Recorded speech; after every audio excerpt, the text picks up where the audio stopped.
consultancy in advising government from the World Bank.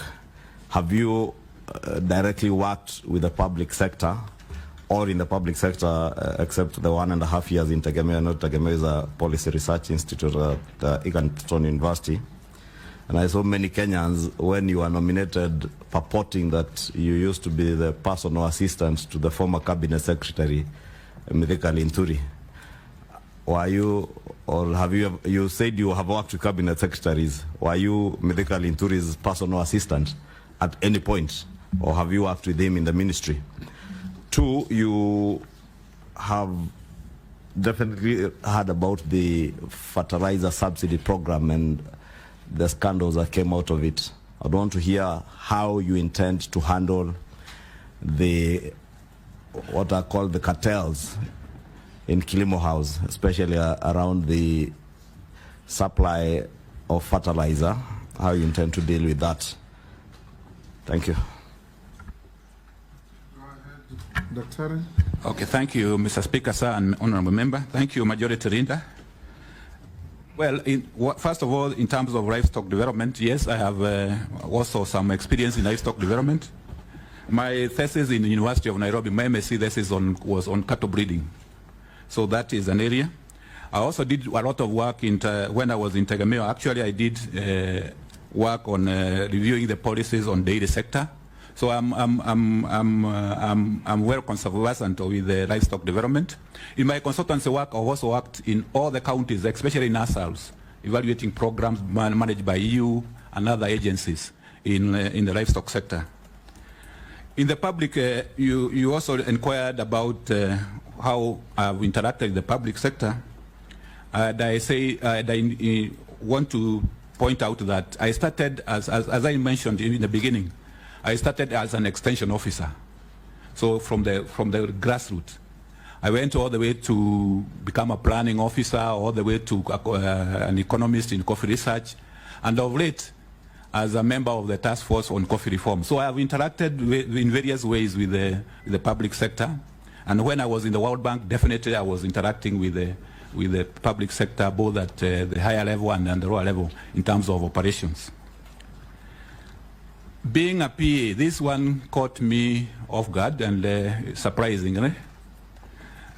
For the record, Mr. Speaker, sir, and honorable members, I've never met the former honorable Minister for Agriculture.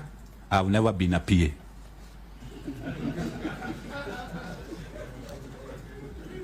Yes, Minority Leader. I think so. Have you answered all the questions? No, there is one more, which the Majority Leader, Honorable Ichung'wah, asked about the fertilizer subsidy and the cartels. And I would say that, yes, this is a very critical program, which, as you all know, members know, is the one, the food security, center of the food security program. And yes, there are cartels. There was issues the last season, in terms of the quality of the fertilizer, the distribution of the fertilizer. And I would handle, if approved by this committee and the House, this is one of the areas which I would like to work hands-on on to make sure that the farmers are getting the right fertilizer at the right time and the quality is okay. And the cartels, what happens is that cartels thrive where there is lack of competition and openness. I would make sure that there is openness and the integrity is maintained in the procurement of these inputs.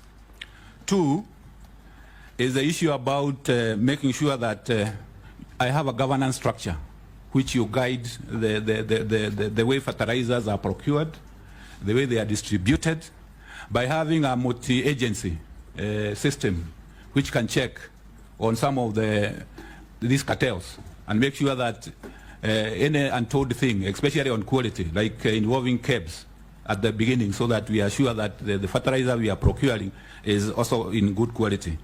The other element is also to kind of remove the focus, too much focus on the central procurement. And this is what is being touted as you can go into what we call the voucher system, where the farmers can even go. Eventually, they can be able to procure the fertilizers from other agencies apart from NCPB.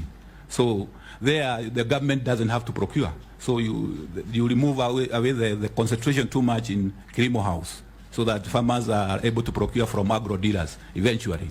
Thank you. Yes,